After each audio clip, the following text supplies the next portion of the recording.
Honey, would you get that, please? Yeah, 1 second. I'm learning how to redo my brakes.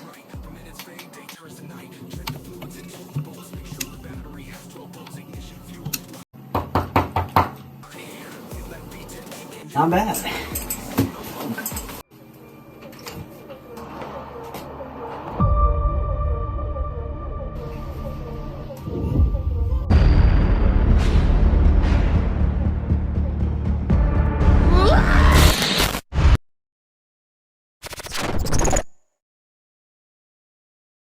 It's a beautiful day here in North Idaho. Spring is coming around the corner. The weather is getting nicer.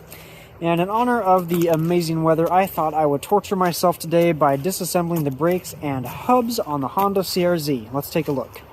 Alright, so today we're going to look at the front hubs. I'm going to go over replacing the rotors, calipers, brake pads, and I'm also going to dive a little bit further into taking the whole knuckle off and replacing the hub and bearing assembly. So if you've got a broken lug stud that you want to hammer out and replace, or you just want to redo the whole bearing, we'll take a look at that too. As I alluded to in the intro, these Phillips screws that Honda uses to keep the rotors in place are awful. They're notorious for being difficult to remove, and I've already actually had to drill both of mine off. So your mileage may vary. Grab some rust penetrant, grab a torch, grab an impact with a Phillips bit, whatever it takes. Get those off, and don't worry about putting them back on. A lot of people say you have to. I never have, because the Phillips screw is going to do nothing when you have a whole wheel sitting on here, torque down, clamping that on. There's no need for it to be there. So I just ignore it. But aside from taking the wheel off and taking those Phillips screws out, let's dive into the process of getting this hub assembly taken down. Now, once we get everything disassembled and it's time to put the new parts on, I'm actually going to be using parts from an Acura RSX. The big brake swap is quite well documented online, so if you want to do something like that, look up those parts as well. Otherwise, to replace these parts, just follow the steps I'm showing in the reverse order with the OEM CR-Z parts, and you'll be just fine. Let's start by taking off the caliper. So we've got 2 bolts back here. I've already started removing them. These are going to be a 12mm head. If you have trouble getting these out, keep in mind there's little flat spots here on the slide pins here. So if you need to use another wrench to hold this still while you start the bolt backing out, that's a great place to do it. Next up, we'll take off this 12mm bolt to remove the brake line bracket from our shock. We can go ahead and take that and use a hanger to keep this up and out of the way, to prevent any damage to our brake line, ripping out any fittings or anything like that. Now taking a look at the back of our brake rotor here, we've got a bolt here and a bolt here. These are holding our caliper bracket and brake pads on, and these are going to be 17mm, so let's take those off.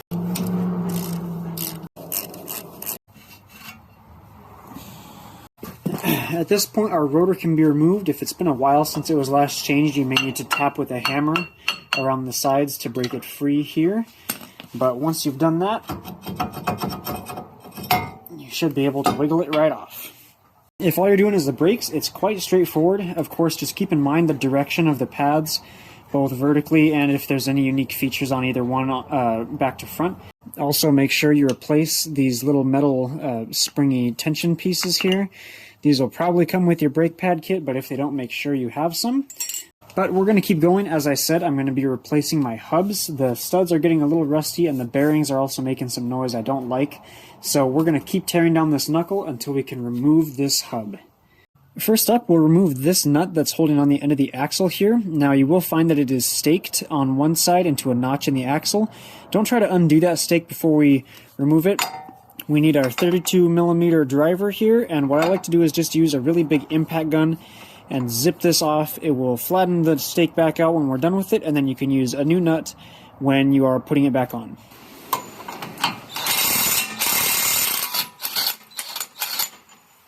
Now, to have enough space to slide the axle out, we are going to have to loosen the whole knuckle assembly by disconnecting our shock right here, as well as our lower ball joint right here on the control arm, and our tie rod end on this side. Now, the 2 top bolts here, ignoring my aftermarket camber bolt, are going to be generally 19mm from the factory. If you want more info on removing those, you can check out our replacing the front shock video. But we're actually going to do these last so that the top of the knuckle is still held secure while we bash out the ball joint and the tie rod end. Our lower ball joint here features a 19mm castle nut. There is a cotter pin that slides through, so be sure to remove that first and don't lose it. But once you back this 19mm nut off, you will have to use a torch, some penetrant, a hammer, a ball joint removal tool, some kind of fork, something to squeeze this out, because these are also known to be difficult to remove on Hondas. For the tie rod end here, we also have another 19mm nut that will be removed. This does have a cotter pin as well, so try to keep track of that. It won't go through the nut, but rather below it. So remove that, back this nut off, and then the same thing, just hammer this or use whatever techniques you can to pop that up out of the knuckle. One thing that it's important to do before we start pulling this knuckle off is removing this 10mm bolt and carefully removing our ABS sensor. This is something that you don't want to break. I'm replacing mine, of course, just because I'm replacing basically everything here. But go ahead and take that out before we really start playing this knuckle around so you don't damage the wire or the sensor. Now, there is a better way to do this. Because I don't care about saving my ball joint, I know I'm already replacing the control arms. I'm just using a fork in between the knuckle and the control arm to kind of rip this out. There is a different tool Honda recommends in the service manual if you want to save your ball joint or it only needs the boot replaced and everything else is good. You can use this tool, which will press down on the ball joint stud from the top and force it down out of the knuckle. I don't have that tool available, and like I said, I don't care about saving these, so I'm just going to force them out. But I would recommend you use the proper tool or go locate one from a tool rental place if you do want to save your control arm and ball joint. My ball joint is still refusing to come out no matter what I do to it. I'm starting to round off the top of the bolt. I've completely destroyed the boot here trying to hammer this down. So I'm going to keep going with the disassembly and take this the rest of the way out, and then try to separate these once I have it off the chassis. In order to disconnect the control arm and ball joint, we also have a 19mm bolt here to remove, as well as underneath on the subframe, 3 more bolts here holding the last corner of the control arm.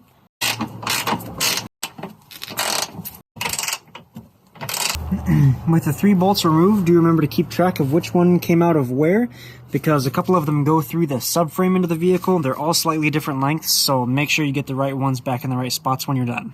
Okay, this ball joint is not coming out no matter what I do. I've tried my largest forks, I've got PB Blaster in there, I've been hammering it on every side I can think of, and this control arm will not come off, so I'm going to try and get the rest of the knuckles separated. Now, once you have either the strut detached here or the control arm, you'll have enough play to swing the knuckle forward, and you can push the axle backward out of the hub. There we go. So keep that disconnected and out of the way.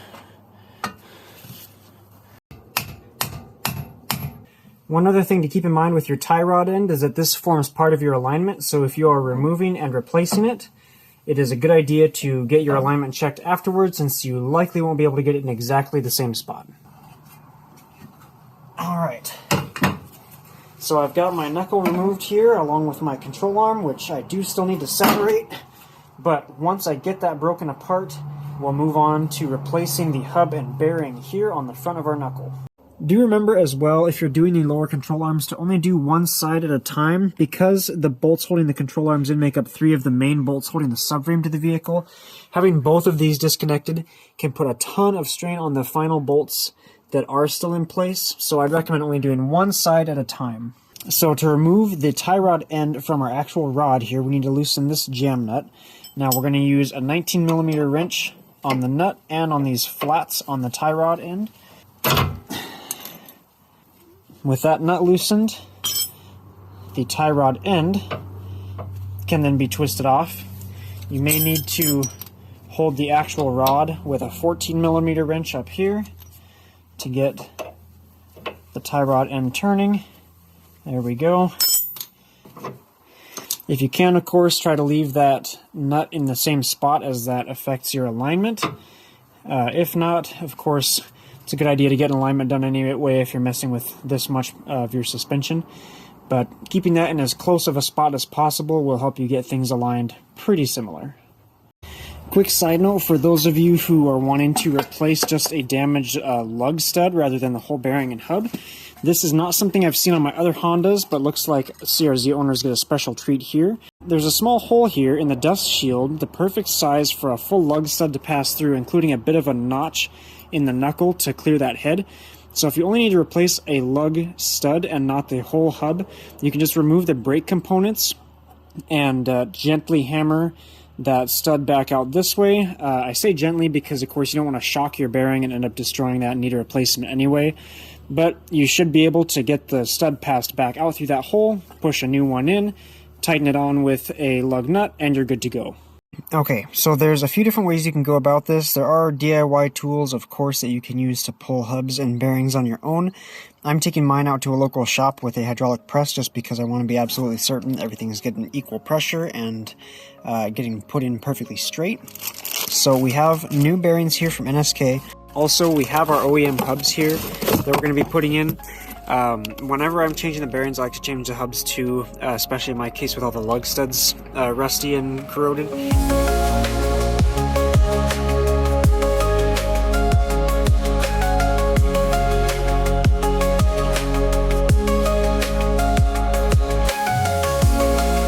Okay, we've got our freshly rebuilt knuckles here, and before we start reassembling everything on the body, I want to take a minute to make note of a couple things. Alright, looking at our old hub here, this is why I mentioned doing both at the same time. When you pull the bearing and hub apart, the inner race of this bearing is almost guaranteed to stay frozen onto the hub here since it's such a tight fit. So this is how they're assembled. You split them apart and that inside race just stays here with the hub instead of coming off with the bearing. It's not the end of the world, it's certainly removable. You just have to take a lot of time to cut and grind this away and use a chisel or something to break it and snap it off of here without damaging the hub itself. It's just time consuming, it's not difficult, but keep that in mind if you're doing this repair. And speaking of the bearing, these are unidirectional. You can only insert them correctly one way. They're not shaped differently. They'll fit either direction, but one side of the bearing has a ring for the wheel speed sensor to detect with magnets. The other side does not. So some bearings you get, aftermarket ones, they'll have markings on which side is which. But just keep in mind that the section where your wheel speed sensor mounts, that's the side you want the magnetic strip facing. If you insert this backward, your sensor's not going to be able to pick that up. Your ABS, your traction control, your TPMS, all those systems are going to start firing off warnings. So if you're doing this yourself, just be very careful. Make sure you do get that in the correct direction the first time. Alright, as you can see, I've got my new control arm here, my new tie rod end. So let's get this knuckle situated and get ready to torque everything down. So as you can see here, I've got the knuckle and everything thrown back up here. I've got all my bolts loosely placed in where we're going to go, so we're going to tighten these down one by one. I'm going to start with the axle nut. This is going to get torqued to 133 foot-pounds. So here's our axle nut. This is 32 millimeters, but in order to avoid spinning the axle when we tighten this down, we're going to take a breaker bar or long-handled wrench and wedge it in between these two lug studs just like this and against the ground. That's going to keep this hub from spinning, and that'll let us torque this down without any issues. Don't forget as well to take a hammer and a chisel or something else pointy and stake this nut in after it's torqued to spec so it doesn't back out.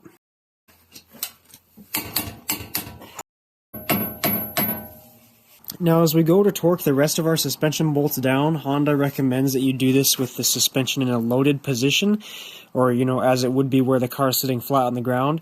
Right now, with it on stands, of course, the suspension is sagged all the way down, so I'm going to use my jack and just lift it up and compress it a bit so that it doesn't have to settle and grind as much when we put it back on the floor. Now we can torque our lower control arm bolts, this sideways one as well as the three under here, all to 69 foot-pounds. We're going to continue with the 19mm wrench to tighten this cowsill nut on the ball joint. That's going to get torqued down to 55 foot-pounds, and then we'll reinsert the cotter pin. Next, let's do the nut on our tie rod end, which is going to get torqued to 40 foot-pounds, and once again, finished off with a cotter pin. Finally, we'll look at the two bolts up top for our struts. These are going to get torqued to 66 foot-pounds.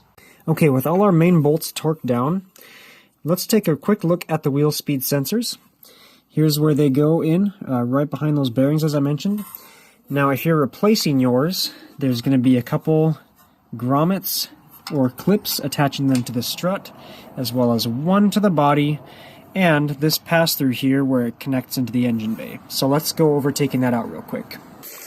Okay, with our sensor and wiring disconnected completely from the strut, we can remove this bolt to free the bracket from the frame, and we're going to pop this out from the other side in the engine bay. Looking down here, here's our sensor pass-through for the driver's side.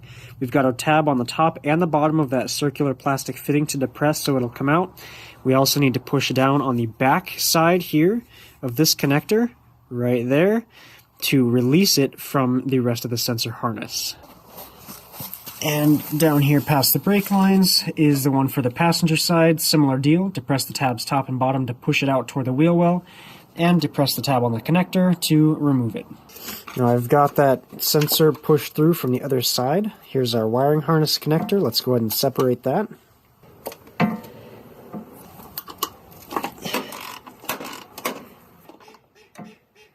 Alright, now when we're installing our new sensor assembly, locate the two tabs that we depressed to push this out, and you'll see perpendicular to them is a little triangular assembly in the plastic.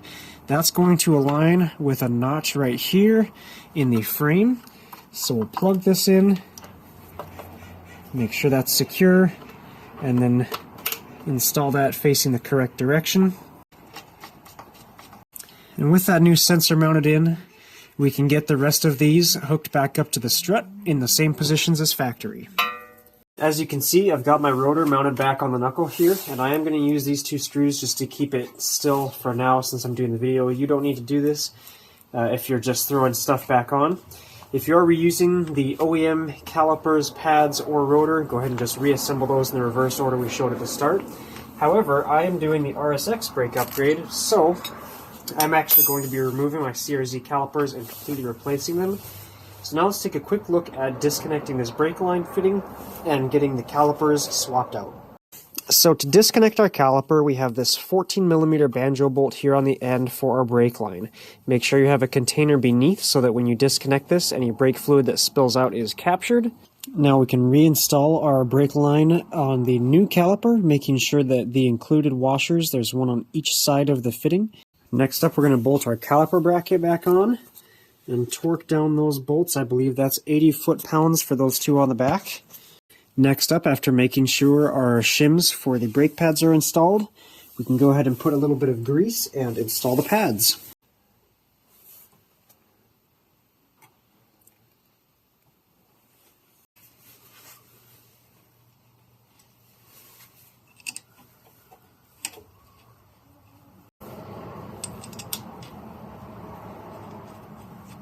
Don't forget to install the little bolt holding our brake line to the strut. And the recommended torque for this bolt, as well as the two upper bolts that go on the back of the slide pins, is 17 foot-pounds. Now all we need to do is bleed the brakes and get the air out once all the corners are done.